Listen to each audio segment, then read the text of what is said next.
Hi, this is Amy K. Watson, and what I wanted to talk with you about today is the ways that you can get honest, straightforward feedback if you're not sure how to get it and it's not coming to you through the natural course of your work and your relationship with the folks that you're working for.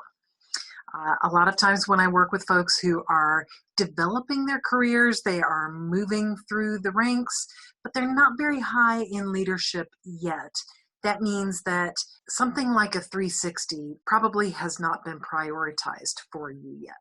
A 360 is a very powerful tool. You may or may not have heard of this before, but really all it means is that feedback is being collected about you from your boss, your peers, and the people who report to you. So all the way around. And it's valuable because when you get feedback from so many different sources, then you have a really good sense for what's important.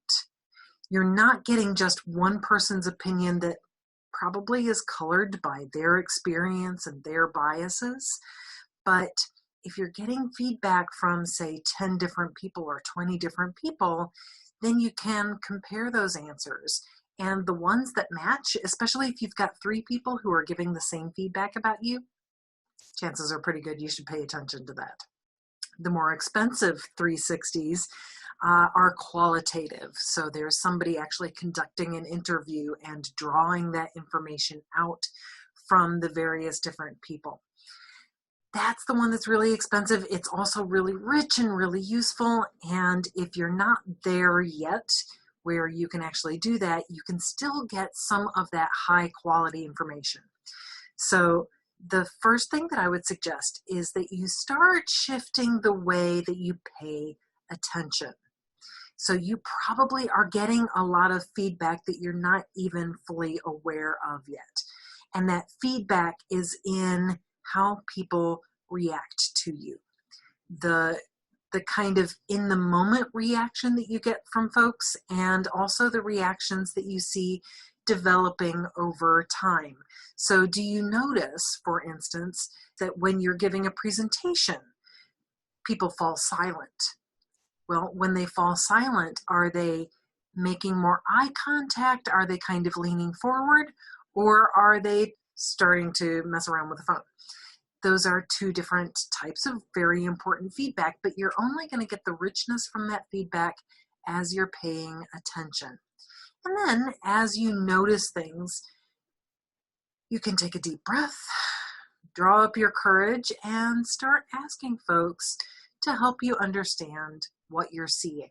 So if you say that if you reach out to somebody who was in a meeting that you were leading, somebody who seemed a little checked out, you might reach out to them and say, hey, I noticed that there was this vibe in the room. It seemed like maybe people were bored, but I'm not sure if that's what was going on.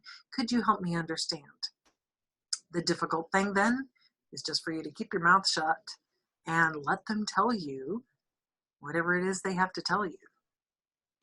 The other thing that you can do to kind of conduct your own 360 is come up with a handful of questions and start asking a variety of different people those same questions. Now, you have to be disciplined about making sure you're asking the same questions, and you have to be disciplined about making sure you are listening from a spirit of curiosity and interest and totally letting go of defensiveness. Really believing in your heart that if they are giving you feedback, that is a gift and it is to be treasured. It doesn't mean that you have to do everything that they say, but it's important that you honor the fact that somebody's giving you a gift and say thank you. And you don't have to say a whole lot else. So the kinds of questions that you might ask are, what do you think are my strengths? What do you think are my weaknesses? What advice would you give me? Those are some really useful questions that will get you a lot of good information. And then just look for where are the places where that feedback overlaps. Do you get the same feedback from 3 different people? If you don't, it's okay for you to ignore that feedback. if you do, especially if it's kind of in the same vein, around the same ideas, in the same theme, take that seriously.